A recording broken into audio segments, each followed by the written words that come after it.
আজ কলেজে গিয়ে এটা কি হলো। সো হ্যালো এভরিওয়ান, আশা করি সবাই খুব ভালো আছে। তো এখন কলেজ যাওয়ার জন্য রেডি হয়ে নিচ্ছিলাম, হাতে একদম কম সময় ছিল, তাই তাড়াহুড়ো করে খুব রেডি হতে হয়েছে। এই গরমে সানস্ক্রিন ছাড়া বেরানো অসম্ভব বাইরে, তাই সানস্ক্রিন তো অবশ্যই জরুরি। একটু লিপ বাম না লাগালে চলে। সো এখন ব্যাগটা গুছিয়ে নিচ্ছিলাম। ও দাঁড়াও, কলেজে কেন যাচ্ছে সেটাই তো বলা হয়নি। আজকে অ্যাডমিট আর ইন্টারনাল এক্সাম ছিল 6 সেমের। তো আমি আর আমার একটা বান্ধবী যাচ্ছিলাম, আর 2জন আসছে অন্য দিক থেকে। ট্রেনে উঠে এখন আমরা হেঁটে হেঁটে যাচ্ছি কলেজের দিকে। যে গিয়ে এক্সাম হলে চলে গেছিলাম, তারপর এক্সাম দিয়ে বেরিয়েই সবার সাথে দেখা করে তারপর একসাথে বাড়ির দিকে যাচ্ছিলাম 3জন মিলে গাড়িতে করেই। এত রোদ ছিল আজকে, মানে বলার মতো না, সেই জন্য না পেরেই রুমাল দিয়ে মুখটা ঢেকেছিলাম। আসছিলাম কেন তোমাদের কারণটা বলছি।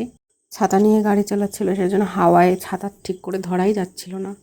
তো এইভাবে আজকে দিনটা কাটালাম। তোমাদের কেমন লাগলো ভিডিও অবশ্যই কমেন্ট করো অ্যান্ড সাবস্ক্রাইব।